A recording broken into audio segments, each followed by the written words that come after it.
መቀበል ያለባችሁ ወይም ጸጋው ለእናንተ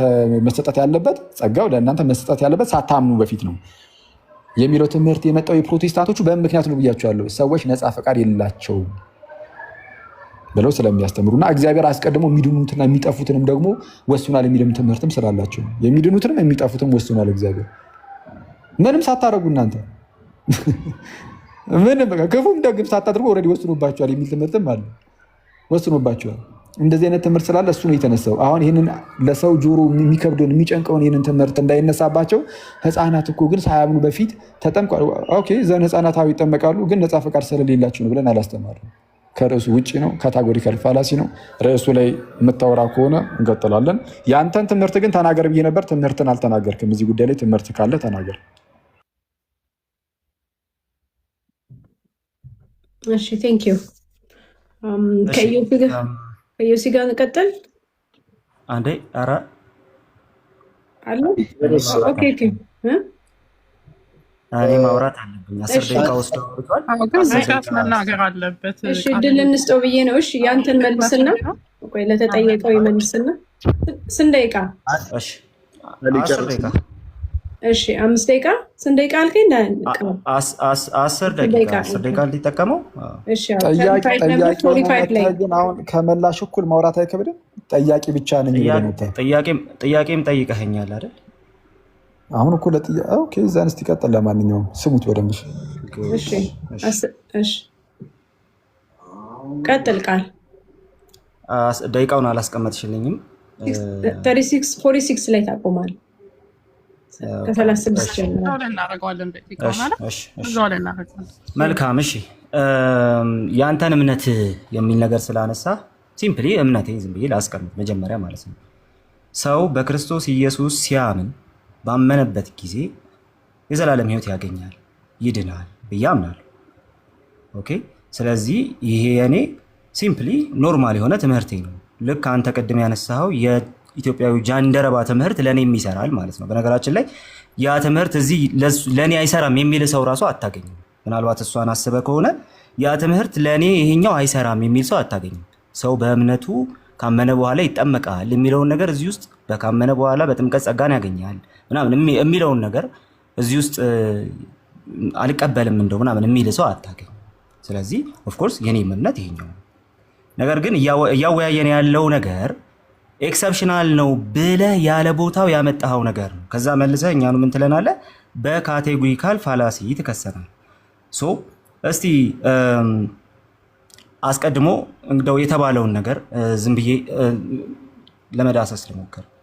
እንግዲህ የህፃናት ጥምቀት ምንድን ነው ሲባል ሰምተናል። አንደኛ ኤክሰፕሽናል ነው ሲባል ሰምተናል። ሁለተኛ አንተ ራስህ አንድ ህፃን አላልኩም። አክቹሊ አንድ ሰው ሳይጠመቅ ቢሞት ነው ያልኩት። ሳይጠመቅ ቢሞት ብለን ስንጠይቃችሁ መጀመሪያ ረስተህ ከሆነ ማለት ነው። ሳይጠመቅ ቢሞት ብለን ስንጠይቃችሁ የምትመልሱት ምላሽ እሱማ ኤክሰፕሽናል ነው። ኦኬ ኤክሰፕሽናል ነው እሱማ ብላችሁ ነው የምታስቀምጡት። አይ በህይወቱ ግን ቢቀጥል ባይሞት ግን ያ ሰው ኤክሰፕሽናሊ እኮ ትድን ነበረ ባትጠመቅም ችግር አልነበረውም። ስለዚህ ከዚህ በኋላም ባትጠመቅም ችግር የለም ተብሎ ግን አይተው ኤክሰፕሽን የሚባለው ነገር ይሄ ነው ብዬ አስቀምጥኩ። ኦኬ ስለዚህ እናንተኑ ስንጠይቃችሁ ከምትመልሱት ምላሽ አንጻር ይሄን ያነሳሁት ማለት ነው። ሰው በደንብ ስማ ለማለት ነው ወደፊት። ኦኬ አሁን እንቀጥል። የህፃናት ጥምቀትን ወንድማችን አኬ ምን አለ? አይ እሱ ኤክሰፕሽናል ነው አለ። ቤተክርስቲያኑ የህፃናት ጥምቀትን ኤክሰፕሽናል ነው ትላለች ወይስ ደግሞ አትልም የሚለውን ጥያቄ ግን መመለስ አልቻለም። ለምን? ቤተክርስቲያኗ ኤክሰፕሽናል ነው አትልም። ሁላችሁም ይህን መጽሐፍ ታውቁታላችሁ ብዬ አስባለሁ። ኢትዮጵያ ኦርቶዶክስ ተዋሕዶ ቤተክርስቲያን እምነት፣ ስርዓተ አምልኮትና የውጭ ግንኙነት ስለ ጥምቀት ምን ይላል? ሰባቱ ምስጢራተ ቤተክርስቲያን በሚለው ሀሳቡ ስር ስለ ጥምቀት ምን ይላል የሚለውን ነገር እንመልከት። ከነሱ ከሰባቱ ምስጢራት የመጀመሪያው ጥምቀት ነው ብሎ እንግዲህ ዳግመኛ ተወልደን ወደ እግዚአብሔር መንግስት የምንገባበት ነው፣ በጥምቀት ኃጢአት ይሰረያል እያለ ይቀጥልና ከዛ እንዲህ ይላል፣ በቤተክርስቲያናችን ህፃናትን እናጠምቃለን አለ። አሁን ኦሪጂናሊ የጠየቅኩት ጥያቄ ምንድን ነው? ቤተክርስቲያን ህፃናትን ስታጠምቅ ጸጋ ይቀበላሉ ወይ? አዎ በቃ በጥምቀት ኃጢአት ይሰረያል የሚለው ለእነሱ ይነገራል ወይስ አይነገርም ነው። በእናንተ ቤተክርስቲያን መሰረት ይሄ ይነገራል ወይስ አይነገርም? እሱም በኋላ ትነግረናል። ህፃናቱ የሚቀበሉት ምንድን ሪጀነሬት ይሆናሉ በጥምቀት። በብሉይ ኪዳን ህፃናት በእግዚአብሔር ዘንድ ተቀባይነት የሚኖራቸው በተገረዙ ጊዜ ነበር አለ። ቅድም ያነሳው ሐሳብ ማለት። ስለዚህ በብሉይ ኪዳን የነበረ ጉዳይ ነበር። ለብሉይ ኪዳን ሰዎች ህፃናትን መግረዝ ኤክሰፕሽናል ነው። ከብሉይ ኪዳን ጋር ካገናኘው ጭራሽ ወጥመድ ውስጥ የሚከተል ነገር ነው ያነሳ ወንድማችን። በብሉይ ኪዳንም ቢሆን ህፃናትን መግረዝ ኤክሰፕሽናል አይደለም። እሺ እንቀጥል። ቀጥሎ ደግሞ እንደዚህ ብሎ ይናገራል። በአዲስ ኪዳንም ህፃናት በህፃንነት እድሜያቸው ተጠምቀው የክርስቶስ ቤተሰቦች ስለሚሆኑ በህፃንነት ይጠመቃሉ። ቤተሰብ ነው። ይቅርታ ስልክ ገብቶብኝ ነበር። የክርስቶስ ቤተሰብ መሆን በጥምቀት ለህፃናት የክርስቶስ ቤተሰብ መሆን ኤክሰፕሽናል ነው ወይ ነው ጥያቄው። ወንድማችን ወስዶ ምን አድርገው በብሉይ ኪዳን ካለው ስርዓት ጋር የተያያዘ ነው አለ። በብሉይ ኪዳን ግን ህፃናትን መግረዝ ኤክሰፕሽናል አይደለም። ህፃናትን መግረዝ በብሉይ ኪዳን ኖርም ነው። ኦኬ ሊያደርጉት የሚገባቸው እንደ ህግ የተሰጣቸው ነገር። በስምንተኛው ቀን ግረዘው፣ ካልገረዝከውስ አይ በቃ አንተ እኮ የኪዳኑ ህዝብ እንዲሆን እንትን አላቀረብከውም። ኦኬ ስለዚህ እንደ ኤክሰፕሽን የሚታይ አይደለም፣ እንደ ግዴታ የሚታይ ጉዳይ ነው። ስለዚህ የብሉይ ኪዳኑን ይዘህ የምትመጣ ከሆነማ የህፃናት ጥምቀትን በተመለከተ የምታነሳው ነገር ኤክሰፕሽናል ነው የምትለው ፈረሰ ወንድማችን። እንዲህ ብሎ ታጠይ። ከዛስ እግዚአብሔር ደግሞ የክርስቶስ ቤተሰቦች ስለሚሆኑ በህፃናት ይጠመቃሉ አለና እግዚአብሔር ህፃናትን ከጸጋው ለይቷቸው አያውቅም ማለት ኤክሰፕሽናሊ ነው ከጸጋው ለይቷቸው የማያውቀው። በቤተ ክርስቲያን ትምህርት መሰረት ተራ አይደለም። ኤርሚያስ የተቀደሰው በእናቱ ማህፀን ነበር፣ ዮሐንስ መጥምቁም በእናቱ ማህፀን ሳለ መንፈስ ቅዱስ ተመልቶ ነበር ይልና ቀጥሎ ግን ጌታችን መድኃኒታችን በማስተማር ዘመኑ ህፃናትን ባርኳቸዋል። ይህም ህፃናት እድሜያቸው ወደ እግዚአብሔር ከመቅረብ የሚከለክላቸው አለመሆኑን ያሳያል። ይህን ኤክሰፕሽን የምትለን ቤተ ክርስቲያን ህፃናት በእድሜያቸው ወደ እግዚአብሔር ከመቅረብ አንከለክልም ብለው የሚያስቀምጡትን ኤክሰፕሽናል የምትለን ኦኬ የራስህን ጥያቄ መመለስ ሲያቅተው ወደ ሌላ አቅጣጫ እየሄድክ ነው። ይሄንን ኤክሰፕሽናል መሆኑን ፕሩቭ እስካላረክ ድረስ ሌላ ጥያቄ መጠየቅ መብትህ አይደለም ያልኩ ለዛ ነው። ሲምፕሊ በቃ የራስህን አስቀምጠህ ነው እያልክ ያለው። ከዛ በኋላ መጨረሻ ላይ አድሬስ የምናደርገው ነገር አለ። እሱ አድሬስ የምናደርገው ነገርስ ምንድን ነው? አድሬስ የምናደርገው ነገር አይ እንደዛ ስንል እኮ ከፈቃድ የተነሳ ነው። እንደው ነፃ ፈቃድ እኮ የላቸውም። በቃ ሪፎርምድ እንደዛ ሲያወሩ ያለ ነፃ ፈቃድ ነው፣ ያለ ፈቃዳቸውም እንደዛ ነው። ኦኬ ነፃ ፈቃድ ስለሌላቸው፣ ስለዚህ ከዚህ ከፈቃድ አንጻር በተያያዘ ነው ይህንን እያወራ ያለሁት እያለን ነው ወንድማችን። መልካም ይህንን ስታነሳ ህፃናቱ የሚፈቅዱበት የሆነ ነገር የሚያደርጉበት ፈቃድ አላቸው ወይ? ፈቃድ ያለውን ልጅ ነው ወይ በጥምቀት ጸጋ ሰጠዋለሁ እያልክ ያለው? አስብ መጀመሪያ ኤክሰፕሽናል ነው ብለህ ኤክሰፕሽናል መሆኑን ማስረጃ አላመጣህም። ቤተክርስቲያንህም አንተም እንዳልከው ከብሉይ ኪዳኑ ትምህርት ጋር ታገናኙታላችሁ። በብሉይ ኪዳን ህፃናት መግረዝ ኤክሰፕሽናል ካልሆነ ከብሉይ ኪዳን ጋር ካገናኘው በአዲስ ኪዳን ህፃናት መግረዝ ኤክሰፕሽናል የሚሆንበት እድል የለውም። ብሮስኪ እድል የለም፣ እንደዛ የሚባል እድል የለም። ኦኬ ስለዚህ ከብሉይ ኪዳን ጋር ባገናኘበት ቅጽበት ኤክሰፕሽናሊቲው አብቅቷል። ቤተክርስቲያን አትለውም ሲጀመር፣ እንደዛ አትለውም ሲጀመር ራሱ እሱን ተውና ማለት ኦኬ። ነገር ግን ስለ ፈቃድ ከሆነ እያነሳ ያለው ህፃናቱ ፈቃዳቸውን ተጠቅመው የሆነ ነገር ማድረግ የሚችሉ ናቸው ወይ?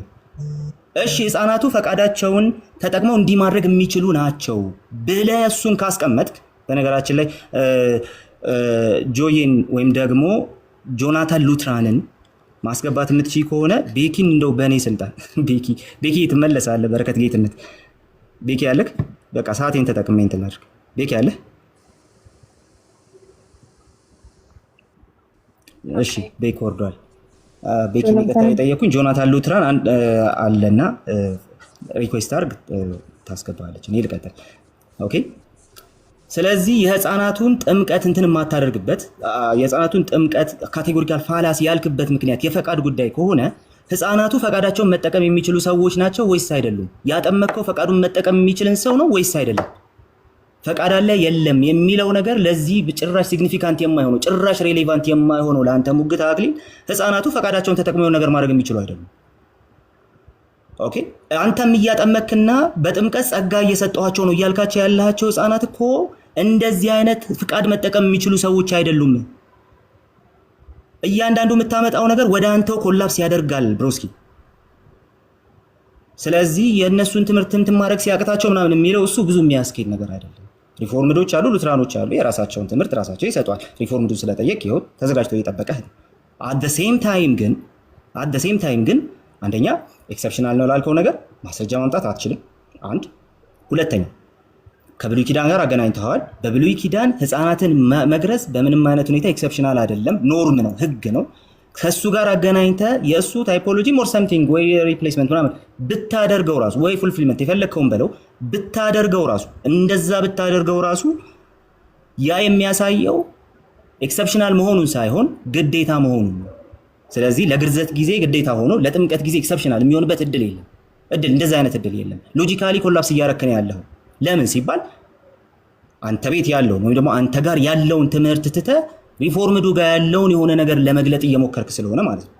ሪፎርምድ ሆኜ አይደለም ይሄን የምለው። ሪፎርምድ ይኸው መልሱን ይሰጣል እዚህ ተዘጋጅቶ እየጠበቀ ስለሆነ ማለት ነው። ነገር ግን በአንተም ትምህርት ቢሆን ፈቃዳቸውን መጠቀም የማይችሉ ህፃናትን ታጠምቃለህ። ኤክሰፕሽናል ነው አልክ። ኤክሰፕሽናል የሚሆንበት መንገድ በእያንዳንዱ አቅጣጫ ዝግ ነው። ኦኬ። ስለዚህ አሁንም የምንጠይቅህ ጥያቄ አለ። ያ የምንጠይቅህ ጥያቄ ደግሞ ይሄ የህፃናትን ጥምቀት ኤክሰፕሽናል ነው ስትል በራስህ ዝም ብለህ መተህ ነው ያልከው ወይስ አይደለም የሚል ነገሩ በራስህ ነው ያልከው። በራስህ ካልከው ነገር ጋርም ተጋጭተሃል። ምክንያቱም ከግርዘት ጋር አገናኝተኸዋል። ግርዘት ኤክሰፕሽናል አይደለም፣ ግዴታ ነው። ጥምቀትም ኤክሰፕሽናል አይደለም ማለት ነው ባጭሩ። ከሱ ጋር ባገናኘው ቅጽበት ያልቅልሃል። ነገር ግን አይ ቤተክርስቲያኔ እንዲህ ብላለች ካልክ ኧረ ኢየሱስ ነው ያዘዘው ህፃናትን እንዲመጡ አትከልክሏቸው ብሎ ኢየሱስ ነው ያዘዘው ብለው አስቀምጠውልሃል። እንግዲህ ሁለቱም ፓትሪያርኮች ያለፉትም የአሁኑም ፓትሪያርኮች እንዳስቀመጡት ደግሞ ይሄ የቤተ ክርስቲያኗ እምነትና እምነት ነው። ኤክሰፕሽናሊ የምትይዘው ጉዳይ አይደለም። የቤተ ክርስቲያኗ እምነት ነው። መግቢያውን አስነብበዋለሁ ከፈለክ ችግር የለውም። የቤተ ክርስቲያኗ የማትደራደርበት እምነት ላይ ቆመ ኤክሰፕሽናል ነው እያልክ ነው። ሲጀመር ከቤተ ክርስቲያኗ ጋርም እየተጋጨህ ነው ባጭ። ኦኬ። ስለዚህ ከራስህም ጋር ከቤተ ክርስቲያንም ጋር ተጋጭተሃል። ጥያቄ ማንሳት የምትችለው እና አንተ ጥያቄ ቫሊድ የሚሆነው ፈቃዳቸውን ተጠቅመው የሆነ ነገር ማድረግ ማመን የማይችሉ ህፃናትን አጥምቃችሁ ስትሰጧቸው ጸጋ ይቀበላሉ ስትሏቸው እነሱ ያንን ኤክሰፕሽናል እየተቀበሉ መሆኑን ማሳየት ስትችል ብቻ ነው። ማሳየት አትችልም። ቅድም እንዳሳየሁት ነው ፖይንት። እሺ ሰዓቴ ስላለቀ ኦኬ ታንክ ዩ አማን ይመጣል። እሺ ይቀጥል እንጂ እኔ ማን ተጠራው ነው። አይ ትቀጥላለህ። ቆይ ትቀጥላለህ።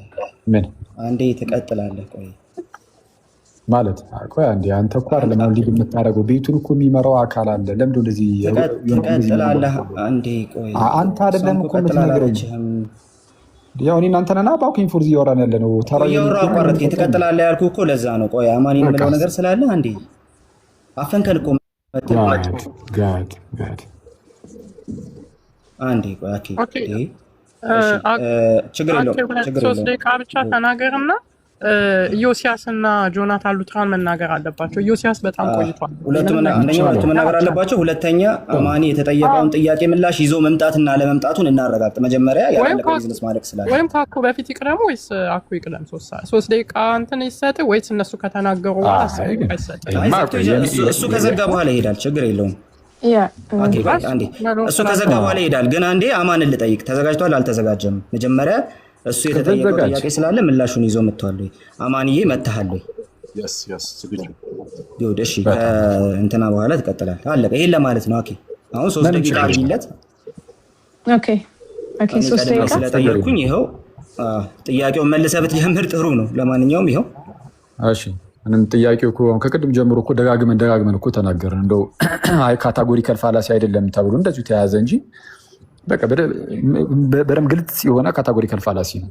በመጀመሪያ ደረጃ የጥምቀቱ ጉዳይ ኤክሰፕሽናል ነው ስንልኛ እንደው ጥምቀትን እኛ በዛ ደረጃ ብዙም አንቀበለውም እያልን ነው። ልክ እንደዛ ስመስሉ ሲያወራም ደግሞ ነበር። አሁን ነው እንደዛ ያለን አይደለም። በህፃናት ጥምቀትማ በሚገባ እናምናለን። በህፃናት ጥምቀት የማታምኑት እናንተ ናችሁ፣ አንተ ነህ እንጂ እኛ እናምናለን እንዴ በሚገባ።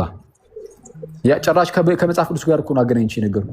ልክ በብሉይ ኪዳን እንዳለ ሁሉ አሁንም እንደዚህ ይቀጥላል ብዬ ከመጽሐፍ ቅዱስ ጭራሽ አድርጌ እየነገርኩ ኧረ ቤተክርስቲያን ጌታችን ኢየሱስም ይህን ነገር ፈቅዷል እያለች ነው ብለህ ስትከሰኝ ነበር።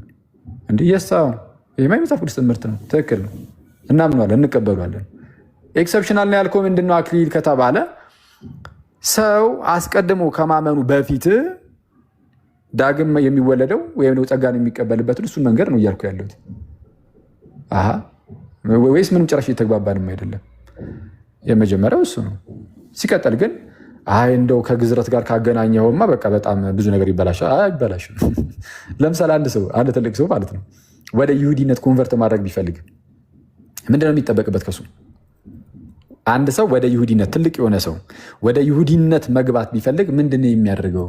አንደኛ አምላካችሁ አምላኬ ነው ማለት አለበት። ልክ ሩት እንደተናገረችው ማለት ነው። አምላክሽ አምላኬ፣ ህዝብሽ ህዝቤ እንዳለችው፣ አዎ የእናንተ አምላክ የኔም አምላክ ነው። በሰራዊት ጌታ በእግዚአብሔር አዎ ማመን አለብኝ ብሎ ማመን አለባቸው። የመጀመሪያ ይሄ ነው። ሁለተኛው ምንድን ነው? መገረዝ አለበት። ብራዘሬ ሰርከምሲዥን በኋላ ይመጣል። አይተዋል። ለትልቅ ሰው ከሆነ ሳያምን በፊት ዝም ብላ አትገርዘውም። ሲጀመርስ ለምን ይሰጥሃል? ራሱ እንድትገርዘው ሳያምን በፊት እንዴት ይሰጥሃል? ምን ይቀድማል? እምነት ይቀድማል። ከዛ በኋላ ነው ጥምቀት።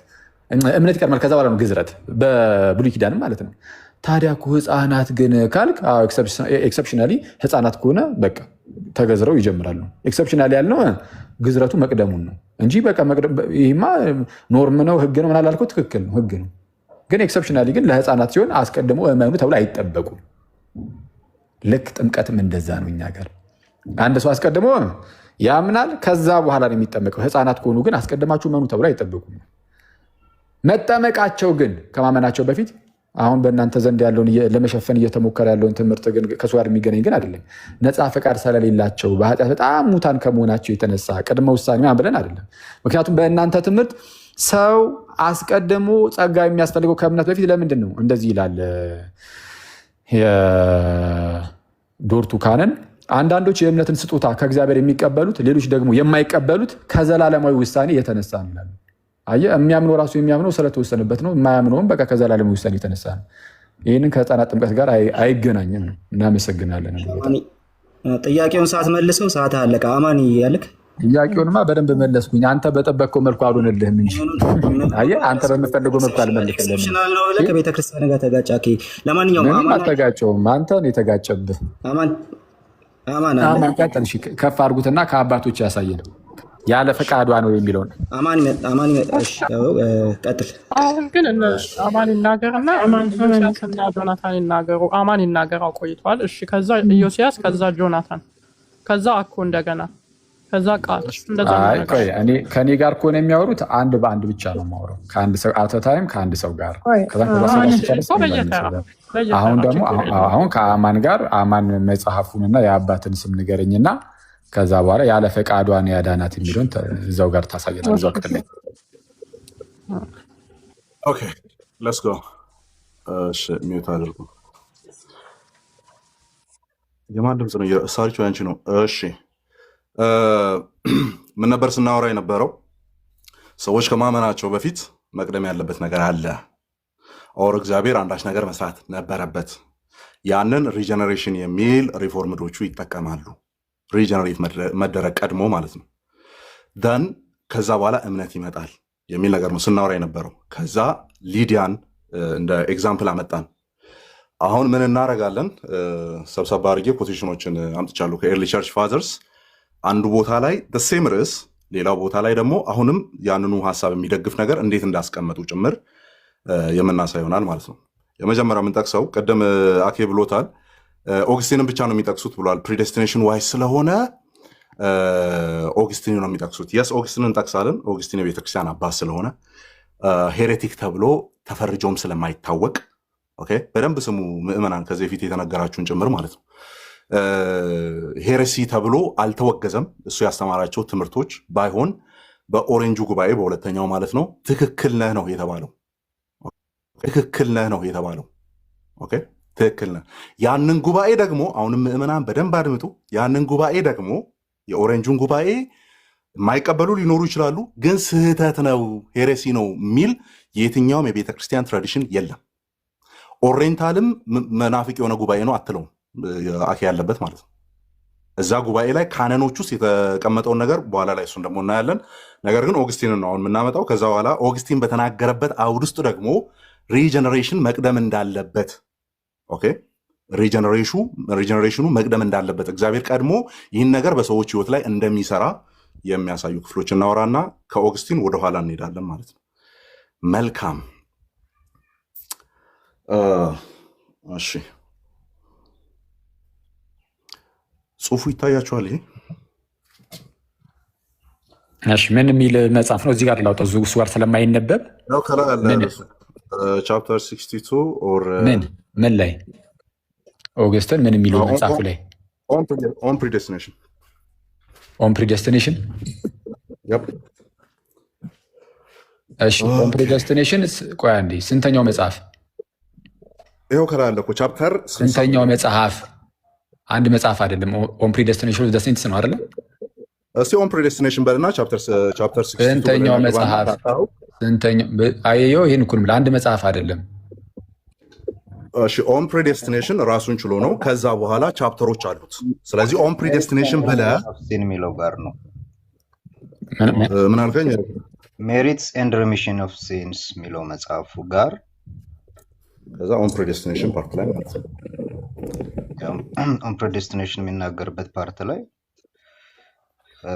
አንዴ ፕሪዴስቲኔሽን ኦፍ ዘ ሴንትስ ነው አይደለም? አማን እኮ ሴንቶችን ፕሪዴስቲን አደረገ መች አደረገ የሚለውን ነው። እሱን አይደለም ብለህ ፕሪዴስቲኔሽን ኦፍ ዘ ሴንትስ በል። አሁን አንተ በቻፕተር መጣ።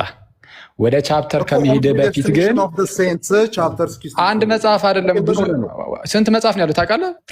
እሱ ሰርች አድርግና ሰርች አድርግ አይደለም። ለምን አንተ ተመልሰናል። ቡክ ስንት ነው? ቡክ ስንት ነው? ከናን ለምንድን ነው የማትዘጋው? በጌታ በኢየሱስ እንዴ ሁሉ አይወለሽ። እኔ ልንገርሽ፣ ለምን መሀል ትገባለህ? እኛ እያወራን ይህ እኮ በጣም ስርዓት አልበኝነት እኮ ነው። ከናን ፕሊዝ፣ ኧረ እኔ አልጮኩም። እሺ አማን እያልኩ ያለሁት ኦን ዘ ፕሪዴስቲኔሽን ኦፍ ዘ ሴንትስ ሁለት መጽሐፍ ነው ያለው። እሺ ፎር ዩር ኢንፎርሜሽን ቡክ ስንት ነው? ቡክ ዋን ፕሮፌት እባክህን ዘጋው፣ ሚዩት አድርገው። ቡክ ዋን እና ቡክ ቱ አለው። እሺ ኦን ዘ ፕሪዴስቲኔሽን ኦፍ ዘ ሴንትስ የኦገስትን ቡክ ዋን ቡክ ቱ አለው። ቡክ ዋን ነው ቡክ ቱ። እሺ አውጣ፣ ቡክ ዋንን አውጣ። በቃ እንዲህ ተብሎ ነው የሚነገረው። ቀጥል። አሁን እንደዛ አለመነገር እኮ እዚህ ጋር የሚወራውን ነገር ስህተት አያደርገውም አይደለም። ገና ከጅምሩ ስንት መጽሐፍ እንዳለውም አላወቅም። አገር እያዝልኝ የምትለው ነገር አይደለም። ስንት መጽሐፍ እንዳለውም ሳታውቅ እንዴ የትኛው መጽሐፍ ላይ ነው የሚለውን እኮ መታወቅ አለበት። አላውቀውም ስንት መጽሐፍ እንዳለ። ስለዚህ ያመጣሁት ኮቴሽን ስህተት ነው። ስንት መጽሐፍ እንዳለው ስለማላውቅ ኮቴሽኑ ከየት ነው የሚለውን መናገር አለበት ብዬ ነው። እሺ እሱ ላይ ደግሞ የሊዲያን የጠቀሰው ኖ ሊዲያን አይደለም። የሊዲያን እንሄድበታለን። ሚውት አድርግ። በፍጹም የሊዲያን ነው የተጠየቀው። እሱን ስታመጣ ማለት ነው። ቅድም ጀምሮ ሲፎክር የነበረው ሪጀነሬሽን ፕሪሲድስ ፌዝ የሚለው የካልቪኒስቶቹ ትምህርት ብቻ እንደሆነና ሪጀነሬሽን የሚለውን አይዲያ ራሱ ከእምነት በፊት አይወራም የሚል ነገር ነበር ሲያወራ የነበረው። ደን ከእምነት በፊት የሚወራ መሆኑን ምሳሌ አድርገን ያመጣ ነው ሊዲያን ነው። ሊዲያ ላይ ይሄ ነገር ሀፕን አድርጓል ነው። እዛ ላይ ዲስከስ አድርገናል። አሁን እየመጣ ያለሁት ምን ላይ ነው ሲባል ሪጀነሬሽን ለሰዎች ቀድሞ መደረግ አለበት የሚል ነገር እየተወራ ነው። ይወራል፣ በአባቶች ዘንድ ይታወቃል፣ ከፕሪዴስቲኔሽን አይዲያም ተደርጎ ይወራል የሚል ነው ያመጣሁት። ኦኬ ደን ዮሐንስ 3:21 ላይ ስራው በእግዚአብሔር ተደርጎ እንደሆነ ይታወቅ ዘንድ ወደ ብርሃን ይመጣል የሚለውን ክፍል ሰዎች ወደ ብርሃን ለምን መጡ የሚለውን ነገር አባቶች እንዴት አብራሩት ነው እያወራን ያለ ነው። ኦኬ ያንን ነው እያወራን ያለ ነው። አይ በቃ ኤግዛክትሊ ሊዲያ ላይ እንዴ ምሳሌውን ሊዲያ ብቻ ናት መቻልኩ። ቅድም ደግሞ እያልኩ ያለሁት ምን መሰለህ አማን፣ እኔ ደግሞ እያልኩ ያለሁት አሁን ቅድም የተነሳው የምንድነው የሊዲያ ከዛ በኋላ ምን አይነት ጥያቄ ጠይቅኝ እና ሞዴሬተሮች ፕሊዝ ሚዩት አታድርጉኝ። እኔ ራሴ ሚዩት ማድረግ ሲኖርብኝ ሚዩት አደርጋለሁ። ሚዩት አታድርጉ። እሺ ስቀጥል ምንድነው ተነስቶ የነበረው የሊዲያ ኬዝ ነው። የሊዲያ ኬዝ ላይ ምን አይነት ነገሮች ምን አይነት ጥያቄ አምጥተህብኝ ነበር? አምጣ ይህንኑ ክፍል ይዞ በፈቃዷ ነው ብሎ የተረጎመ አንድ አባት አምጣ ነገር አልክ። ልክ ማንን እንደጠየቀው ቅድም ልደትን እንደጠየቀው ማለት ነው። ሐዋርያት ሥራ ምዕራፍ 16 ላይ የሊዲያ ላይ ልክ እንደጠየቀው በሌላ ጉዳይ በሌላ ርዕስ ቢሆንም እሱ ላይ አምጣ አልከው። ከዛ በኋላ የምዕራፍ 10 ይዞ መጣ ብለህ ይሄ ማፈሪያ ብለህ ስትሰድበው ነበረ። ምን አይነት ማፈሪያ ነው ብለህ ምዕራፍ 10ን ስላመጣ ኤግዛክት 16 ተጠይቆ 10 ካመጣ ማፈሪያ ነው። ልክ እንደዛ ሁሉ እኔም አንተን የጠየቅኩህ 16ን ነበር፣ ግን 16ን ጠይቄ 16ን ስላላመጣ ማፈሪያ ብለህ ይደብርሃል። አማን ከታላቅ ማፈሪያ ለምን መሰለህ ማለት የማትችለው 16ን ብቻ አይደለም የጠቀስ ነው ክፍሎች አሉ። አምጣ ያልኩህ 16ን ነው የሊዲያን ነው አምጣ ያልኩህ። እኔ ደግሞ ያንን ቀድሞ መምጣት ጸጋው መምጣት አለበት የሚለው ለጊዜው ጥያቄ የሊዲያ ነው። ሰምተዋል ነበር እንዴ? ለጊዜው ጥያቄው የሊዲያ ነው። አማን እባክህን በቃ እኔ ደግሞ ሳወራ የነበረው ይሄኛው እንዲቀርብ አትፈልግም? አይደለም። አይ ምንም አይሰራልኝም። ምን የመጀመሪያው የጠየኩህን ማስረጃ ካልሰራልህ ሚውት አድርግና፣ እሺ ሚውት አድርግ። ስለዚህ ከሌላ ሰው ጋር ልቀጥል። አንተ ማስረጃውን ካላመጣ ከሌላ ሰው ጋር ልቀጥል። እሺ እሺ፣ ሚውት አድርግ። ካላመጣ ማስረጃውን ከሌላ ሰው ጋር ልቀጥል። በቃ እኮ ነው ሰዎችን ላስታውሳቸው ምን ተወርቶ እንደነበረ። እሱማ ይታወቃል እኮ የሊዲያን አምጣ ነው የተባልከው። ምንም እኮ እሺ፣ በቃ እሺ፣ ሚውት አድርግ። የሊዲያ ብቻ ተብሎ እንደነበረ ላስታውሳቸው ሰዎችን። ሚውት አድርግ አንዴ። ጓይድ ፕሊስ እባክህ ማለት። እሺ ሚውት አድርግ እስቲ። እሺ ወንድም ቀጥል። ኦኬ ምን ነበር ስናወራ የነበረው? እኔ ስፔሲፊካሊ 2 ክፍሎችን ነው እየጠቀስኩት። ቪዲዮ የምትለቁ ልጆች እነዛን ክፍሎች አገናኝታችሁ አሁን ከምናወራው ነገር ጋር ልቀቁት ማለት ነው። 2 ክፍሎችን ዮሐንስ 3:21ን እና አሁን የሊዲያን ማለት ነው። 2ቱን ያወራ ነው። ከዛ ምን አረኩ እኔ ሊዲያ ላይ የተወራውን ዮሐንስ 3:21 ላይ የተወራውን እንዲሁም ኤፌሶን ምዕራፍ 2 ቁጥር 8ን ጸጋው በእምነት አድኗቸዋል ሲባል ምን ማለት ነው የሚለውን ያንን ክፍል ኢቭን ዮሐንስ አፈወርቅ ያው ኮንሲስተንሲ የላቸውም ኤርሊ ቸርች ፋዘርስ ታውቃላችሁ። የሆነ ነገር ላይ በወጥነት ከላይን ሳይወጡ የሚናገሩ በጣም ጥቂት ናቸው። ስለዚህ ራሱ ያው ዮሐንስ አፈወርቅ ኦኬ የሐዋርያት ሥራ ምዕራፍ 16ን የማንን ነው የሊዲያንም ጉዳይ ከተንበት መልስ መስጠት በምንችልበት ሁኔታ አስቀምጠዋል። እኛ የጠቀስነው አንተ በምትልበት መልኩ ሊዲያን ብቻና ብቻ ቢሆን ልክ ነህ። ሊዲያን ብቻ ቢሆን ሊዲያና ሊዲያን ብቻ አላወራንም። እኔ ኮት አድርጌያለሁ ምንን ዮሐንስ 3:21ንና የሊዲያውን ሐዋርያት ሥራ ምዕራፍ 16 ደን ሲወራ የነበረበት ቶፒክ ምንድን ነው? ሪጀነሬሽን ፕሪሲድስ ፌዝ የሚለው የካልቪኒስቶቹ ስትል ስለነበረ ኖ ካልቪኒስቶቹ ሳይሉን በፊት ኦልሬዲ ይባል ነበረ። ወደኋላ ከኦግስቲን እንጀምርና ወደኋላ እንሄዳለን። ስንሄድ በፕሪዴስቲኔሽን ዋይዝ አድርገው አባቶች አውርተውታል። ስለዚህ አዲስ ትምህርት አይደለም በሉትራኑ ዘንድ ያለው፣ አዲስ ትምህርት አይደለም በሪፎርምዶቹ ዘንድ ያለው። በቃ ስለዚህ በ3:21 እንድጀምር ማትፈልግ ከሆነ ከሌሎቹ ጋር መቀጠል። እኔ ግን ያልኩህ አማን ካስታወስክ ማለት ነው ወዳጄ ብዬ የነበረው ምንድን ይሄ አባቶች ማስተምረውታል ይህንን ትምህርት ምናምን የሚለው ጋር እሱ ጋር አልገባንም። እውነቱን ለመናገር እያወራን ያለ ነው ገና ከጅምሩ ሪጀነሬሽን ላይ ራሱ ሪጀነሬሽን ሲባል ኬክኒንግ ነው ምናምን የሚለው ኢቭን ቃላቱ ላይ ብቻ ነበረ እንጂ ይህንን ትምህርት አባቶች ማስተምረውታል አላስተማሩትም እሱን አልነበረም እያወራን የነበረው። ምንም አባቶች ጋርም ብንሄድ እኛማ በቃ አለቀ። ከአባቶች ጠየቀኝ ብዬ አወጣሁልህ። ምን ነበር የጠየቀኝ ግን የምታስታውስ ከሆነ ሐዋርያት ሥራ ምዕራፍ 16 ላይ ስለ ሊዲያ ጉዳይ ሊዲያ በፈቃዷ ነው እግዚአብሔር ልቧን የከፈተላት የሚል ከየት አመጣ እንደዛ ብሎ የተረጎመ አባት አልከኝ። እኔ ደግሞ የጠየቀኝ የራሴን አባት ነው አይተዋል። መጅረት አድርጌ ይኸው ብዬ የቅዱስ ዮሐንስ መጅረቱን ምኑን ተውኩት። ኦልሬዲ አወጣሁኝ እኮ ነው ያልኩህ። አልተሳደብኩም አይደል ወዳጅ? ተሳደብኩ እኮ አልተሳደብክም። ምናምን አትበል። በስርዓቱ አውራ ስታወራ። ቆይ አንዴ በመጀመሪያ ደረጃ ቆይ አንዴ እሺ ቆይ በጣም ስሜታዊ ላለመሆን እንሞክራለን ትላለህ። ስቀልድ ነው። እሺ እንሞክር። የሆነ የጎረምሳ ሙድ እንዳናራምድ ፕሊዝ። ማለት መረጋጋት አለብን እንዳንጨቃጨቅ። ስለዚህ የኛውን እንድናነብ ተረጋጋ። ቆይ ሰማኝ ምን ይላል ሰምተህ ከዛ በኋላ ታወራለህ። እና የተነሳው ምንድን ነው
ሰባት በቃ ሰባት ደቂቃ አንድ ቀን ይሰጣችኋል። ጨርሷል እኮ ኢዮስያስ 7 ደቂቃ ሶስት ደቂቃ ይበቃናል። እንደው እንትን እሺ እንዳይልም በቃ እንዳይረዝምብንም። እሺ 5 ይሆንላቸው በጣም እሺ ስለቆዩ። እሺ መልካም መልካም ቴንኪው አኩ። መልካም እሺ መልካም እሺ መልካም። 5 ደቂቃ ተይዞላ። ኢዮስያስ ቀጥል። ማውንት አንድ ጊዜ ከዛ በፊት አንድ ኧረ አማን ይጨርስ። አይ በሉ ቻው። በቃ እናንተ አይ በቃ አትውረድ። ቆይ ቃል እኮ ስማልወርድ እኮ ነው ይቀጥሏ። ቃል ወረደ ይሰጣል። ራሱ ኧረ ለእኔ አይደለም አማን ይጨርስ፣ እኔ አይደለሁም። ከኔ ጋርማ አለቀ እኮ አማን ጨረስን። ግን ጨርሷል።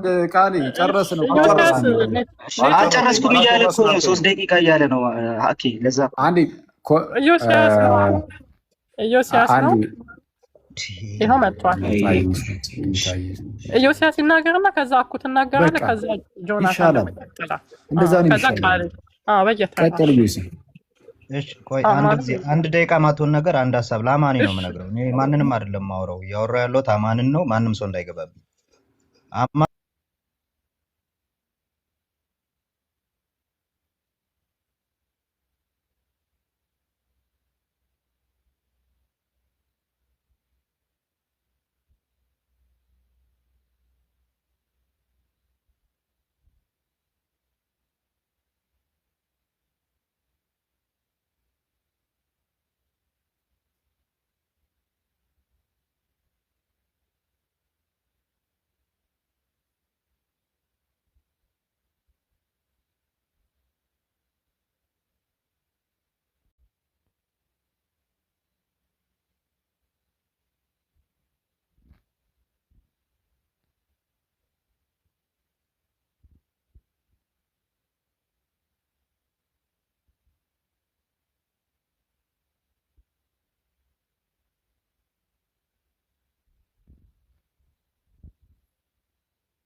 በጉዳይ ላይ የራሴን እምነት እንትን እላለሁ፣ ያንተንም ጥያቄ መልሳለሁ። አንተንም ደግሞ እዛው እምነት ላይ ደግሞ ጠይቀሃለሁ። ከታሪክም ከመጽሐፍ ቅዱስም ቶሎ አቀርባለሁ። መጀመሪያ ጥያቄ እምነትህን ንገረና። እምነትህን ሳናቅ ምን ጠየቀው? እንደዛው አንተም እኮ የውይይቱ አካል እንዲሆን እኮ ያንተም ጉዳይ ርዕሱ ይደርሳል። የአንተም ጥያቄ በቃ ነገ ከነገ ወዲያ ይደርሳል። እንግዲህ እኔም ወደ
ካስፈለገ ቆርኔሌዎስን ማንሳት ይቻላል። ሌሎችም ማንሳት ይቻላል። ሐዋርያት ሥራ ምዕራፍ 10 ቁጥር 22 የቆርኔሌዎስ ነው። ምዕራፍ 10 ቁጥር 2 ላይ ተመሳሳይ ቆርኔሌዎስ ነው።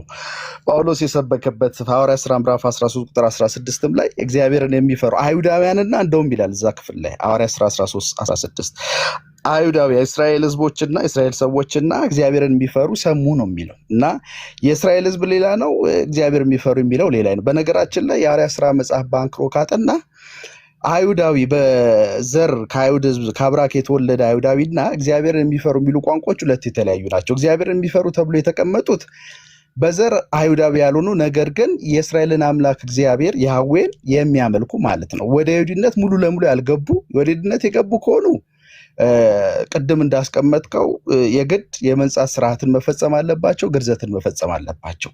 በሐዋርያት ሥራ መጽሐፍ ግን እግዚአብሔርን የሚያመልኩ እግዚአብሔርን የሚፈሩ የሚሉ ቋንቋዎች በተለይ ፊር ኦፍ ጋድ ያላቸው ተብሎ የተጠቀሱ በጣም ብዙ ጥቅሶች አሉ። ላውጣልህ እችላለሁ። ከእስራኤል ህዝብ ጋር በንጽጽር የቀረቡ እነዚህ ወደ አይሁድነት ያልተቀየሩ ይሁዲነት ውስጥ ያልተቀላቀሉ ግን የእስራኤልን አምላክ እግዚአብሔርን የሚያመልኩ ናቸው። ቆርኔሌዎስ ለዚህ አንዱ ማሳያ ነው። ስለዚህ ይሄንን እንደ መመከቻ ማስረጃ አድርጎ አቅርቦ ከእምነት ጋር ከሰበካው ጋር ተስማምታለች ብሎ ለመሟገት የማይሰራ ነው የሚሆነው። ሌላኛው ጥያቄ አንደኛው ያስኬድም። ሌላ ማነሳለ ጥያቄ ምንድን ነው? የግድ በተደጋጋሚ ባለፈው ከዶክተር ናውል ጋር ስታወራ ሰምቻለሁ እና ወንጌሉ ሲሰበክ የእግዚአብሔር ረድኤትን ስታብራራ ከምን አንጻር ነው ያብራራኸው? ልብን እግዚአብሔር ይከፍታል። እግዚአብሔር እርዳታ ማለት ደቂቃ ይሰጠን መሰለኝ አይደል? ደቂቃ ይሰጠን መሰለኝ። ችግር የለውም። 14 ሰከንድ ነች። በቃ ትንሽ ጨምረንለት ነበር። እሺ ጥያቄ እንዳጠቃልል 1-2 ደቂቃ ብትጨምሪልኝ ዜድ አሪፍ። እሺ ጨምራለሁ፣ ችግር የለም። አንተ ያስቀመጥከው መስፈርት ባለፈው የነበረው ሪከርዱን አሁንም ማውጣት ትችላለህ፣ ችግር የለውም። ለማመን ሰውየው በፈቃዱ ለማመን ነፃ ፈቃድ አለው ብለህ ስለምታምን፣ በነገራችን ላይ ኦሪየንታል ኦርቶዶክስ ራሱ ነፃ ፈቃድ አለው ብሎ አይደለም የሚያምኑት። የተበከለ ዊክንድ የሆነ ፈቃድ አለው እንጂ ፒውር ነፃ ፈቃድ አለው ብሎ ያስተማረ የለም። ካለ ማስረጃ ታቀርባለህ። ለማንኛውም ሲቀጥል ግን አንተ እያልክ ያለው ነፃ ፈቃድ አለው መምረጥ ይችላል ነው እያልክ ያለው። ለመምረጡ ግን የእግዚአብሔር ረድኤት አለው። የእግዚአብሔር ረድኤት እንዴት ነው አንተ የምታብራራው? ልብን መክፈት ብላል። ጥሩ። አሁን የምጠይቅህ ጥያቄ መጽሐፍ ቅዱሳዊ ማስረጃ እንድታቀርብልኝ ነው። ምክንያቱም በቅዱሳት መጽሐፍት የበላይነት ስለምናምን እኛ ፕሮቴስታንት፣ ከዛ አንጻር ልትመልስልኝ ነው ፈልገው። አንተ እንደምትለው ከሆነ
አንድ ሰው ለማመን ግዴታ የእግዚአብሔር ረድኤት የእግዚአብሔር ጸጋ ወይም የእግዚአብሔር እርዳታ ያስፈልገዋል። ጸጋ ምንድነው? እርዳታው ነው። እያንዳንዱ ነገራችንን እኛ የእግዚአብሔር ጸጋ ነው ብለን ልንጠራው እንችላለን። እሺ ክፍልፍል ያለ አይደለም። አሁን የእግዚአብሔር እርዳታ ያስፈልገዋል አንድ ሰው ለማመን? አዎ፣ ያለ እግዚአብሔር እርዳታ ማመን አይችልም። እሺ እንደዛ ከሆነ እስቲ ልክ እንደ ሊዲያ ሁሉ የእግዚአብሔር የሁሉንም ሰው ልብ የሚከፍት ከሆነ እስቲ አሳየኝ የሚል ነገር ተቀምጧል። እግዚአብሔር የሁሉንም ልብ ለመክፈት ዝግጁ ነው። የስ ለልብህ በጣም ቅርብ ነው። በጣም ለሁላችን ቅርብ ሆኖ የሁላችንን ልብ የሚያንኳኳ ጌታ አምላክ ነው ያለን። ለምን ከተባለ ሰዎች ሁሉ እንዲድኑ ስለሚወድ። ጠቅሳለሁ ለዚህ የስ የት አንደኛ ጢሞቴዎስ ለምሳሌ ምዕራፍ 2 ላይ ምን ይላል? ስለ ሰዎች ሁሉ ጸሎት፣ ልመና፣ ምልጃ፣ ምስጋና እንዲደረግ ከሁሉ አስቀድሞ ይመክራለሁ ካለ በኋላ ስለማን? ስለ ሰዎች ሁሉ ጸሎት፣ ልመና፣ ምልጃ አቅርቡ ይልና ለምን እዛ ጋር ቀጠል አድርጎ እንዲህ ይላል? ሰዎች ሁሉ ይላል። እሺ እንዲድኑና እውነትን ወደ ማወቅ እንዲደርሱ በሚወድ በመድኃኒታችን በእግዚአብሔር ፊት ደስ የሚያሰኝ ነው ይላል። እግዚአብሔር አምላክ ሰዎች ሁሉ እንዲድኑ ፕላስ ደግሞ እውነትን ወደ ማወቅ እንዲደርሱ ይወዳል፣ ይፈልጋል።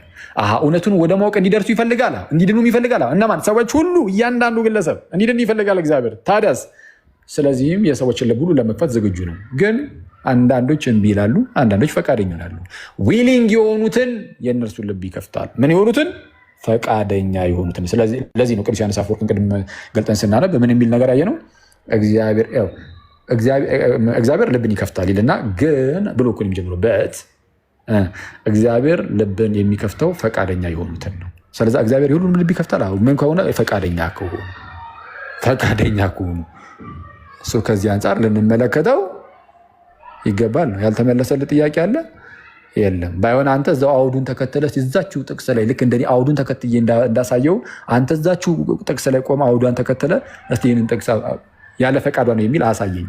ጥቅሷ ቃሉ ቃል በቃል አይደለም፣ አውዱን ተከተለ። ቴንኪው። አሁን የሰጠውን መልስ በደንብ ሰምቻለሁ። የመጀመሪያው ስህተትህ ከራስ ጋር መጋጨት ነው። ከራስ ጋር እንዴት ነው የተጋጨው? ሰው ለማመን መጀመሪያ እግዚአብሔር ልቡን መክፈት አለበት። ረድኤት፣ የእግዚአብሔር ረድኤት ማለት እግዚአብሔር የሰዎችን ልብ መክፈቱ ነው አልክና አስቀመጥክ። እንግዲህ እየሰማን ነው በደንብ የሁሉ ሰው እየሰማ ነው። ያልከው ነገር ይሄንን ነው። መጀመሪያ ምን መሆን አለበት? እግዚአብሔር መርዳት አለበት። ያንን ሰው ልቡን መክፈት አለበት። ከዛ ሰውዬ ልቡ ከተከፈተ በኋላ ያምናል በራሱ ፈቃድ። ጥሩ።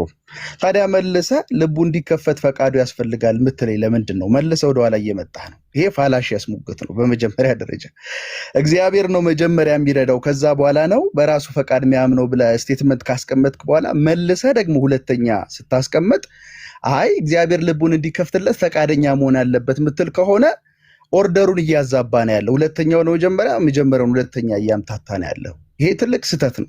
መጀመሪያ ደረጃ በአንዱ ነው መጽናት ያለብህ። መጽናት ያለብህ በምንድን ነው? ወይ እግዚአብሔር ልቡን ይከፍታል ከዛ በኋላ ነው የሚመጣው ማመን ብለህ መቆም አለብህ እንጂ አንድ ጊዜ ልቡ ከተከፈተ በኋላ ነው የሚያምነው ትልና መልሰ ደግሞ ልቡ እግዚአብሔር እንዲከፍትለት መስማማት አለበት ደግሞ ትላለህ። ይሄ በጣም የተምታታ ሙግት ነው። አንድ ሁለተኛ ያነሳው የሁለተኛ ጢሞቴዎስ መልእክት ጨርሶ አንተን የሚደግፍ መልእክትም ንባብም አይደለም የሚለው። ሁለተኛ ጢሞቴዎስ ምዕራፍ 2 እግዚአብሔር ሰው ሁሉ እንዲድን ይፈልጋል፣ ስለዚህ ልመና አድርጉ ነው እንጂ የሚለው እግዚአብሔር የሰዎች ወንጌል በሚሰበክበት ሰዓት የሰዎችን ልብ ይከፍታል የሚል ሴንስ የለውም ጭራሽ።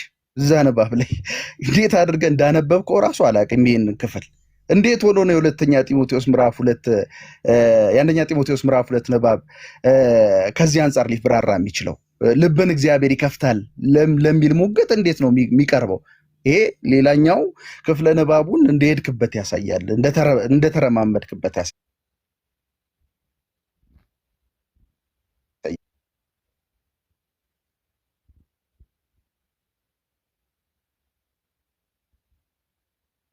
እግዚአብሔር ልባቸውን እንደሚከፍት የሚያሳይ ቀጥተኛ የሆነ ወይም ተዘዋዋሪ የሆነ ማስረጃ ማቅረብ አለብህ ነው እየተባለ ያለው። አንተ ሄድከው ጢሞቴዎስ ጋር ማይንድ አሁንም ኢንሲስት ማድረግ ከሐዋርያት ሥራ መጽሐፍ ወንጌል ተሰብኮ የግድ ወንጌል በተሰበከበት ሰዓት የሰውን ሁሉ ልብ ይከፍታል ካልክ የእግዚአብሔር ረድኤት ልብን ከመክፈት አንጻር ነው የሚራራው ካልክ ወንጌል በተሰበከባቸው ቦታዎች ሁሉ እግዚአብሔር ሰው ሁሉ ምንድነው እንዲድን ይፈልጋልና ልባቸውን የከፈተባቸው ንባባት የማውጣት ግዴታ አለብህ። እሱን እንድታቀርብ ነው ጠይቅ። ሶስተኛ አራተኛ በጣም የሚገርመው ነገር ከክፍለ ንባብ ውጭ የሮሜ ምዕራፍ 10ን አስረዳ ያልከው አሁንም ሌላ ስተት ነው። ሮሜ ምዕራፍ 10ን ያነሳሁት ካኖኒካል መጽሐፍ ቅዱስ በመጽሐፍ ቅዱስ ነው የሚፈታው። ግን ወደዛ ከመምጣቴ በፊት አውደ ንባቡ ላይ እኮ ቆሜ አስረድቻለሁ። እግዚአብሔርን የሚፈራ እግዚአብሔርን የሚያመልክ የሚሉት ገለጣዎች ከምን አንጻር እንደገቡ አስረድቼ ሌሎች ንባባትንም እንደ አብነት እኮ አንስቼ ይላለሁ። ሐዋርያት ሥራ ምዕራፍ 13:36 በተመሳሳይ እግዚአብሔርን የሚፈራ በሚል የተገለጡ ሰዎች አሉ።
እግዚአብሔር የምትፈራ ነበረች ወይም እግዚአብሔር የምታመልክ ነበረች የሚለው ገለጻ ማንኛውም ሰው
በፊት እንዳትሰጪኝ፣ ቆይ ደቂቃውን ሳትሰጪኝ በፊት እነሱን ሚውት አስደርጊያቸው።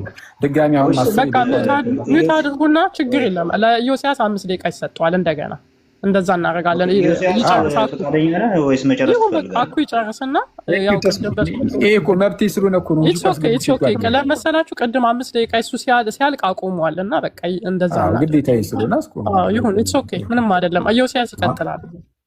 ወደ 5 ደቂቃ ነበር። እሺ 5 ደቂቃ አድርጊው።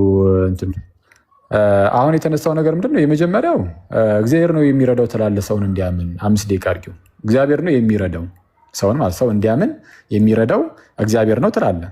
እንዲያምን ያለ እግዚአብሔር እርዳታ ሰው ማመን የማይችል ከሆነ እና ተመልከቱ፣ በደንብ የተጠየቀውን ጥያቄ እግዚአብሔር ግዴታ ሰውየውን እንዲያምን ልቡን መክፈት ካለበት መርዳት ካለበት እንደዛ እንዲያደርገው ደግሞ መልሰ ደግሞ ፈቃደኛ መሆን አለበት ትላለህ። ይህማ እርስ በርሱ ይጣረሳል አልክ። አይጣረስም። የሚጣረሰው ከሉተራን ትምህርት ጋር ነው። ለምን? ሰውየው ገና ከጀምሩ የእንደዚህ አይነት ፍላጎት ሊኖር አይችልም። በፍጹም ለእግዚአብሔር ምንም አይነት እንደዚህ መንፈሳዊ ፍላጎት በፍጹም ሊኖር አይችልም። እንደዛ ሆኖ ነው የሞተው ነፃ ፈቃዱን አጥቶ ብላችሁ ስለምታምኑ አስቀድሞ ጸጋው ሳያገኘው በፊት ወይም ደግሞ እንደ አጠቃላይ በቃ ነፃ ፈቃድ የለም ብላችሁ ስለምታምኑ ከአንተ ትምህርት ጋር አዎ ይጣረሳል። ከክርስትናው ጋር ግን አይጣረስም። ሰውየው ነፃ ፈቃድ አለው ሲጀመርም እኮ። ስለዚህ የሰውየው ነፃ ፈቃድ አለ እዚህ ጋር፣ የእግዚአብሔር ጸጋ ደግሞ አለ። የእግዚአብሔር ጸጋ ይመጣል፣ ሰዎችን ያግዛል። ያ የታመመ የሰው ነፃ ፈቃድ ደግሞ ይታከማል፣ ወይም ደግሞ በእግዚአብሔር እርዳታ ወደ ማመን ምናምን እያደገ ይሄዳል። ሰው ከዛ አንጻር ሊታይ ይገባል። የተምታታ ነው ያልከው ትምህርቱ አይደለም የተምታታው፣ ያንተ መረዳት ነው እዚህ ላይ ማለት ነው የተምታታው። እሺ አንደኛ ጢሞቴዎስ ምዕራፍ 2 ምን አገናኘው ከልብን መከፈት ጋር ብለኛል። አንደኛ ጢሞቴዎስ ምዕራፍ 2 እንዴት ነው የተገናኘው ከልብን መክፈት ጋር? አንደኛ ጢሞቴዎስ ምዕራፍ 2 ቁጥር 4 ላይ ሰዎች ሁሉ ይድኑና እውነትን ወደ ማወቅ ይደርሱ ዘንድ በሚወድ በመድኃኒታችን በእግዚአብሔር ፊት ደስ የሚያሰኘው ይህ ነው ተብሎ ተቀምጦልናል። እግዚአብሔር ሰዎች ሁሉ እውነትን ወደ ማወቅ እንዲደርሱ ይፈልጋል ተብለናል። ይፈልጋል በቃ ይፈልጋል ካለ አለ ነው። እግዚአብሔር ሰዎች ሁሉ እውነትን ወደ ማወቅ እንዲደርሱ እንዲድኑ ይወዳል፣ ይፈልጋል፣ ይፈቅዳል እውነትን እንዲያውቁ። እውነትን ለማወቅ ደግሞ ሰዎች ምን ማድረግ አለባቸው? ልባቸውን ከፍተው ማዳመጥ አለባቸው። የልብ መክፈት ሂደት ደግሞ እግዚአብሔር ልብን ይከፍታል ተብለናል። ልክ ይኸው የሊዲያ ልብ እንደከፈተ ማለት ነው። ልብ መክፈት የእግዚአብሔር ነው። ይኸው በሊዲያ ላይ እኮ አይተናል። የሊዲያ ልብ የከፈተው ምን ትል ዘንድ ነው ይላል ቃሉ። አሁን እኮ ቃሉን በደንብ እየተመለከተ አይደለም። ለዛ ነው ችግር የፈጠረብን። ምን ትል ዘንድ ነው ልቧን ከፍተላት ያለው? ታደምጥ ዘንድ ታደምጥ ዘንድ። ልክ ስታደምጥ እውነትን ወደ ማወቅ ከፍ ትላለች። እግዚአብሔር ደግሞ ሰዎች እውነትን እንዲያውቁ የሚፈልጉት እና ማንን ነው? የተወሰኑ ሰዎችን። በሉተራን ትምህርት እግዚአብሔር የተወሰኑትን አስቀድሞ ወስኗል ለማዳን ይባላል። የተወሰኑትን ነው ወይ? አይደለም፣ ሰዎች ሁሉ ብሎ ነግሮናል ጳውሎስ። ስለዛ የምንሰማው የነ ሉተራን ትምህርት ሳይሆን የጳውሎስን ይሆናል። ጳውሎስ ምን አለ? ሰዎች ሁሉ እውነትን ወደ ማወቅ እንዲደርሱ እግዚአብሔር ይፈቅዳል ብሎ ነገረን። ሌላው እንዳው እዛው ክፍል ላይ እኮ የነ ቆርኔሊዮስንም ጠቅሻለሁ ብለናል። እነ ቆርኔሊዮስ እነርሱም እኮ እግዚአብሔርን ያመልካሉ ተብሎ ተነግሮ ነበረ አልክ። ጥሩ ነው፣ ትክክል። ቆርኔሊዮስም ነፃ ፈቃድ አለው ማለት ነው። ግልጽ እኮ ነው። ተጨማሪ ማስረጃ ማለት ነው ለነፃ ፈቃድ። ከሊዲያ ውጭ ቆርኔሊዮስ ተጨማሪ ማስረጃችን እኮ ነው። አይተዋል። በተደጋጋሚ ፊሮፍ ጋር ትላለህ። እግዚአብሔርን መፍራት እግዚአብሔርን ማምለክ ነው የሚለው። እግዚአብሔርን የሚያመልኩት ያለ ፈቃዳቸው አለ። እግዚአብሔርን ማምለክ ነው። በነገራችን ላይ ፎር ኢንፎርሜሽን ቀደም ማረሜ ነበር፣ ድጋሚ አሁን በስነስርዓት ላረመ። እግዚአብሔርን መፍራት አይደለም የሚለው ማምለክ ነው የሚለው። እግዚአብሔርን የምታመልክ ነው ያለው። ሊዲያ እግዚአብሔርን ታመልክ የነበረች ነች። ኖ በፈቃዷ ነው ያመነች የምታመልከው የተባለው ሮንግ ነው ብላል። እንደዚህ ማን ያለ? ኬታ መጣው? ከአባቶች ነው ወይስ ከራስህ? ከራስህ ከሆነ አልቀበልህም። ታሪካዊ ክርስትና የሚያውቀው ከሆነ እሱን አሳየን። ሊዲያ ያለ ፈቃዷ ነው እግዚአብሔርን ያመለከችው የሚል ኬታ መጣ? በመጽሐፍ ቅዱስ ላይ የለም። ስለዛ ስህተት ሰርተሃል። ሌላው እግዚአብሔርን ማምለክ የሚለው ከክርስትና ጋር አንድ አይደለም ብላል። እግዚአብሔርን ያመልካሉ ወይም ደግሞ ሊዲያ አስቀድማ እግዚአብሔርን የምታመልክ ሴት ነበረች ማለት ወደ ክርስትና አስቀድማ መታ ነበር ማለት ነው እንዴ ብለናል። እንደዛ ጋይስ እንደዛ አሁን ቅድም አንተ አልነበርክም እንጂ ይህንን እኮ አብራርተን ነበረ። ለምሳሌ ነቢያቱ እግዚአብሔርን ያመልኩ ነበር። ነቢያቱ እግዚአብሔርን ያመልኩ የነበሩት ወይም ለምሳሌ ዳዊትን ነው የወሰደው። ዳዊት እግዚአብሔርን ያመልክ ነበር፣ ግን ክርስቲያን አልነበርም በሰዓቱ። ክርስትና በክርስቶስ ሞትና ትንሣኤ ነው። ስለዚህ ያኔ ክርስትና አልነበረም እና ዳዊት ያለ ፈቃዱ ነው እግዚአብሔርን ያመለከው ልትል ነው? በፈቃዱ እንጂ። በአጭሩ ምንድን ነው? እግዚአብሔርን ማምለክ የስ አለ። ክርስቶስ ሲመጣ ግን ፍጹም ይሆናል። አየህ፣ እግዚአብሔርን ማምለክ በፍጽምና ከፍ እያልክ እንድትቀርበው እንድታመልከው እንድታውቀው የክርስቶስ መምጣቱ የግድ ያስፈልገን ነበር። ስለዚህ ጌታ እርሱም ኢየሱስ ክርስቶስ ወደ እኛ መጣ፣ ወደ አብም አቀረበን ነው። የአብ ክንዱ የተባለ ጌታችን ኢየሱስ አብ ክንዱን ሰደደልን። ጌታ ኢየሱስን በልጁ በኢየሱስ በክንዱ አቀረበን። እኛም ከሆንን ፈቃደኞች ከሆንን፣ እናንተ ግን ፈቃደኛ መሆን አንችልም ነው እያላችሁ ያላችሁት። ይሄ ደግሞ ከምን ትምህርት የወጣ ነው? አንደኛ ከመጽሐፍ ቅዱስ ውጭ አየህ፣ መጽሐፍ ቅዱስ የማያውቀው እንግዳ ትምህርት ነው። እኔ እንግዲህ አሁን እስካየሁት ማለት ነው። ሁለተኛ ታሪካዊም ክርስትና ውስጥም አይታወቅም። በአባቶችም ከማን በፊት? ከኦገስትን በፊት። ቴንክ ዩ።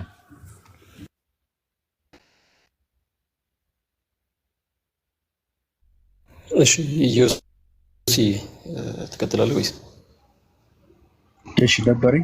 ጆናታን ቀጥል፣ ችግር የለም። እሺ አሁን ደግሞ ከጆናታን ሰላም ብያለሁ። ሰላም ክርስቶስ ይብዛላችሁ። እሺ አንዴ ኩስ እየነገራችሁ ችግር የለም እንቀጥላለን።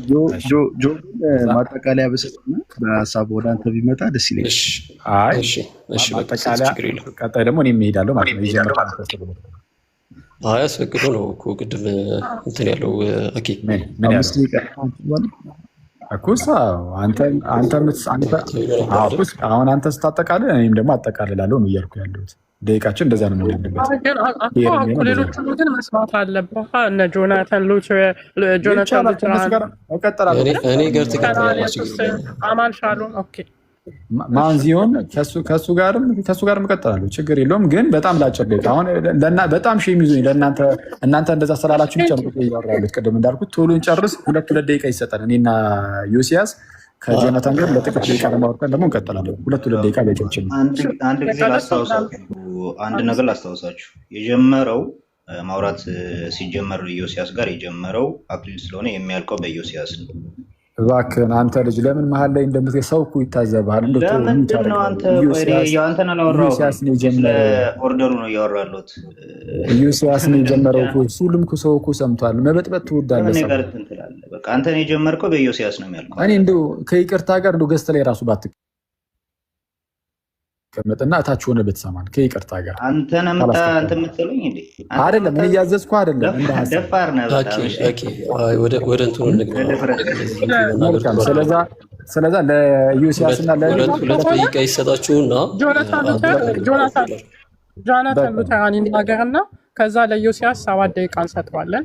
እንደዛ አይደለም ማን ዚሆን እንጃ እንግዲህ ስምሽ ጽዮን ከሆነ ዝም የጽዮን ብዬ ልቀጥልና ይኸውልሽ እየተባለ ያለው ጆም እያለ ያለው ምንድን ነው? ለዮሲያስ እና ለእኔ ሁለቱ ደቂቃ ይሰጥና ከዛን ከጆናታን ጋር ልቀጥል ለተወሰነ ደቂቃ ማለት ነው። ዮሲያስ ቀጥል።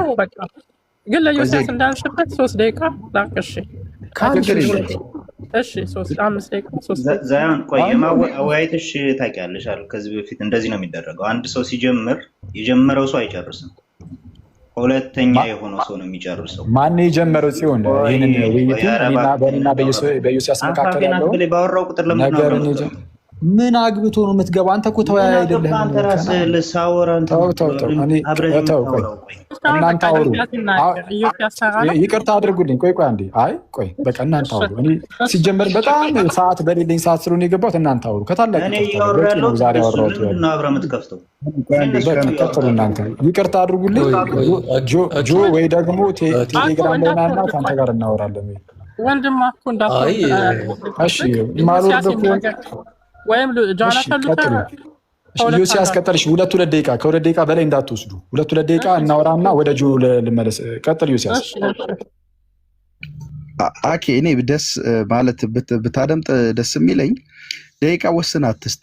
እዚህ አሁን ገስትን አይደል ውይይት ላይ ነው የገባው። በሚሰጥ ተስማምተህ ሄድ፣ ወይ ካልተስማማ አልተስማማኝም በል እንጂ መመሪያ ባትሰጥ ጥሩ ነው። እኔም መመሪያ እየሰጠው ስላልሆነ ማለት ነው። ቅድም እኔ ደቂቃ አልቋል ስባል በኋላ 5 ደቂቃ ይሰጣል ስባል ተስማምቼ ነው የቀጠልኩትና አልተከራከርኩም። ስለዚህ ባትከራከር ጥሩ ነው፣ ወይም ውሳኔ ሀሳብ ባታቀርብ ጥሩ ነው ለማለት ነው። ኤኒዌይስ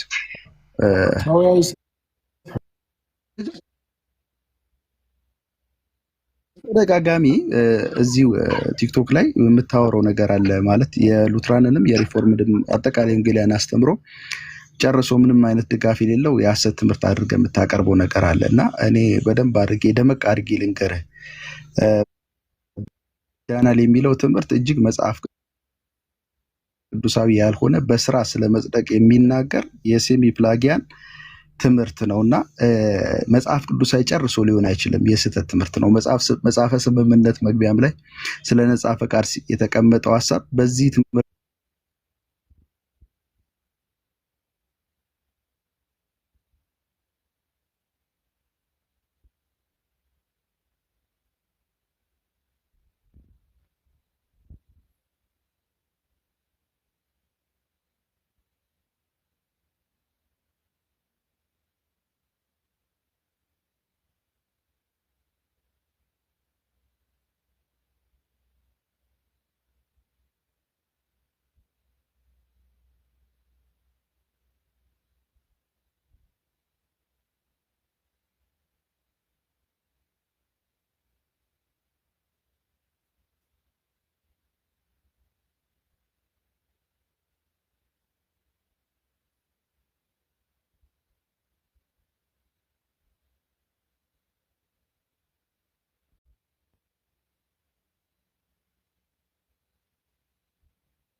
በእግዚአብሔር ጸጋ አማካኝነት በወንጌል ሰበካ ዳግም የሚወለዱ የእግዚአብሔር ልጆች ይሆናሉ። ከእግዚአብሔር ቅድመ ሳቢ ጋር ከቅድመ ምዳቤ ጋር ተያይዞ የሚብራራ ነው። ይሄ ሉትራኑ ፐርስፔክቲቭ ነው ማለት ነው። ስለዚህ ምን ለማለት ነው? ሰው ሁሉ እንዲድን እግዚአብሔር ይፈልጋል። እኛም እናነሳዋለን። አንተ ያነሳውን አንደኛ ጢሞቴዎስ መልእክትን ሁሉም እንዲድን እግዚአብሔር ይፈልጋል። ያ ማለት ግን የሁሉም ሰው ልብ ይከፈታል ማለት ግን አይደለም። ይህንን በሚመለከት ማስረጃ አድርጋ አቅርብ ብዬ አንድ ማስረጃም አላቀረብክልኝም። ሰው እንዲድን ይፈልጋል የሚለውን ጥቅስ ከመጥቀስ ውጭ ሐዋርያት ሥራ መጽሐፍ ውስጥ አንድ ጥቅስ አምጣ ከሊዲያ ውጭ ብለህ አላመጣህም። ኤኒዌይስ ጨርሻለሁ። ጆናታን ቀጥል። ጆናታን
ልባቸውን የሚከፍተው ይላል። ስለዛ እግዚአብሔር የሁሉንም ልብ ለመክፈት ዝግጁ ነው። የሁሉንም ልብ ያንኳኳል ነበር ያልኩ። ግን ፈቃደኛ የሆኑትን ልባቸውን ይከፍታል። አንፈልግም ያሉትን ደግሞ ልባቸውን የሚያደነድኑትን ግን ይተዋቸዋል፣ አሳልፎ ይሰጣቸዋል። በእናንተ እምነት ግን ነው ሁሉም ሰው እምቢ የሚል ነው፣ አልፈልግም የሚል ነው፣ የሚቃወም ነው ብላችሁ የምታስተምሩት። የአንዳንዶቹን ልብ እንዲከፈተ ታዲያ ሁሉም የሚቃወም ከሆነ የአንዳንዶቹን ከፍቶ የአንዳንዶቹን ለምን ዝም አለ? ከዚህ አንጻር የእናንተ አምላክ አድሏዊ አምላክ ነው አያስብልም ወይ ነው? እንዴት የአንዳንዶቹን ከፈተ? የተሻሉ ሆኖ ተገኝተው ነው? አይተዋል። ስለዛ ስህተት ነው። ህፃናትን አንስተሃል። ምንም ህፃናትን ቅድም ሰፊ ጊዜ ወስጄ አስረድቻለሁ። ህፃናትና የእናንተ ትምህርት ጭራሽ አይገናኝም። እኛ ምንድነው ህፃናት መጠመቅ አለባቸው ስንል ነፃ ፈቃዳቸውን እንደው አተውት በዛ ደረጃ ሞተው እያልን አይደለም። እናንተ እኮ ጸጋው መቅደም አለበት ያላችሁት ማለት ከጸጋው በኋላ ነው የሚያምኑት አይነት ነገር ማለት ነው። ማመን አይችሉም ያላችሁት ነፃ ፈቃድ እስኪያጡ ድረስ ሞተዋልና ነፃ ፈቃድ ስለሌላቸው ነው። ለመንፈሳዊ ነገር ፈቃድ መስጠት አይችሉም፣ ጭራሽ የለም፣ እንደዚህ አቅሙ ምንም ነገር የለም ብላችሁ ስለምታምኑ ነው። አመሰግናለሁ። ቅድም እንዳልኩት ካታጎሪካል ፋላሲ። ሲቀጥል እስቲ አንተና ዮሲያስ አይደለም ዮሲያስ ጋርም አይጨረስን። አሁን ወደ ጆናታን አንዴ ይቅርታ፣ ቮይስ አለሽ? አንድ ጊዜ ቤቱን እኔ ልምራው። ናት የምትመረው እሱ መብት አይደለም። እሱ መምረጥ አንድ ጊዜ ባለቤቷን ነው የምጠይቀው። ሁላችንም ነን፣ እኔም እሷም ባህሩም ሶስታችን ነን። ችግር የለውም ወንድም አለ። አንዴ ለእኔ ስጦኛ ውይይቱም ከዚህ በፊት እንደሚደረግ ሮና እየመራች ነው። ጆና የወጣው በዚህ ምክንያት ነው። በቃ ቆየ በጣም። ስለዚህ ቤቱን ልምረልኩ ለዛ ነው። ጆናታን መውጣት አልነበረበትም። ስለዛ ከጆናታን ጋር እንግዲህ ወይ ሌላ ቀን ደግሞ እንገናኛለን። እኔ ሰውም እየጠበቀኝ ስለሆነ እግዚአብሔር ያክብርልኝ። ትንሽማ መቆየት አለብህ ወይ? ጆና ከሌለ ጌታ በሚያውቀው ቅድምም ነግሬሻለሁ። ለእናንተ የሚገኝ ነው። ገባኝ። ግን የአንድ የሁለት ሰው 3 ደቂቃ መስማት አለብህ። እነሱ እንዳዳመጡ በጣም ይቅርታ። እንግዲህ ይቅርታ መጠየቅ ካለብኝ ይቅርታ ጠይቃቸዋለሁ። እሺ መቼ ቀን እንደምትመጣ እንግዲህ ትነግረናለህ። በተደጋጋሚ ስልክ እየገባ ሰዎች ጋር እየሄድኩኝ ነው። በጣም ይቅርታ። አሁን ጆ ቢመጣ ራሱ አሁን ይከብደኛል ጌታ በሚያውቀው። እሺ መቼ ቀን ለመወያየት ፍቃድ እንደዚህ ደግሞ ብቅ እላለሁ። እንደዚህ ደግሞ በውስጥ ዝም ብለህ ጻፊልኝና ማስታወቂያ ትሰራላችሁ። በቃ እናወራለን። ከዮሲ ጋር ከቃል ጋር ከነሱ ጋር እንትን ትላላችሁ፣ ትወያያላችሁ። አንዱን ቀን ስጠኝ በዚህ ሳምንት የሚመቸኝ እናደርጋለን። በርቱልኝ። እግዚአብሔር ከእናንተ ጋር ይሁን። አመሰግናለሁ። አሜን። አሜን። እናመሰግናለን።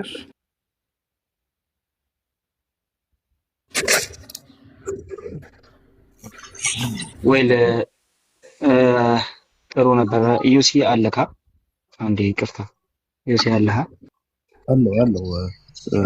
እሺ፣ አይ ጥሩ ነበር።